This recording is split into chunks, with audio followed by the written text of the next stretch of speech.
B ಖಾತಾದಲ್ಲೂ ಕೂಡ ಒಂದಿಷ್ಟು ಭ್ರಷ್ಟಾಚಾರ ಆಗುತ್ತೆ ಅನ್ನೋ ಆರೋಪನ ಜೆಡಿಎಸ್ ಮಾಡ್ತಿದೆ. ಎ ಖಾತಾ ಬಿ ಖಾತಾ ಕುಮಾರಸ್ವಾಮಿ ಏನ್ ಮಾಡಿದ್ದಾರೆ ಅಂತ ನಾನು ಕರೀತಾ ಇದ್ದೀನಲ್ಲ, ಯಾವ್ದಾದ್ರು ಚಾನೆಲ್ ಬನ್ನಿ ಅಂತ.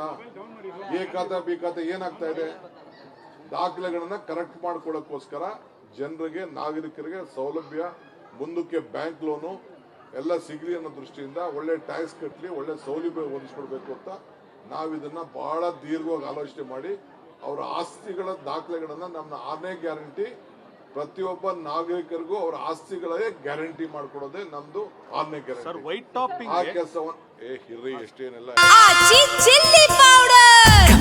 ಸಖತ್ ಖಾರ ಬಣ್ಣ ಮತ್ತು ರುಚಿ ಆಚಿ ಚಿಲ್ಲಿ ಪೌಡರ್ ಎಲ್ಲ ನೀನೇ ಪ್ರಶ್ನೆ, ಅವ್ರು ಹೇಳಿದ ಉತ್ತರ ಕೊಡಬಾರ್ದು ನಾನು. ಸೊ ಮಾಡ್ತಾ ಇದ್ದೀನಿ ಎಲ್ಲೂ ಇಡೀ ರಾಜ್ಯದಲ್ಲಿ ನಾವು ಮಾಡ್ತಾ ಇರೋದನ್ನ ಪ್ರಶಂಸೆ ಬಂದು ಸದ್ಯ ನಮ್ಮ ದಾಖಲೆಗಳಿಗೆ ಸಾವಿರಾರು ಜನ ಅರ್ಜಿ ಆಗ್ತಾ ಇದ್ದಾರೆ. ಯಾಕೆ ಅರ್ಜಿ ಆಗ್ತಾ ಇದ್ದಾರೆ? ಯಾಕೆ ಇವ್ರ ಆಸ್ತಿಗಳನ್ನೆಲ್ಲ ಸ್ಕ್ಯಾನ್ ಮಾಡಕ್ಕಾಗ್ಲಿಲ್ಲ ಇವ್ರ ಕೈಲಿ? ಯಾಕೆ ಈ ಖಾತಾ ಮಾಡ್ಕೊಡಕ್ಕಾಗ್ಲಿಲ್ಲ? ಇದನ್ನೆಲ್ಲ ನಾವೇ ಮಾಡ್ಕೊಡುವಂಥದ್ದು.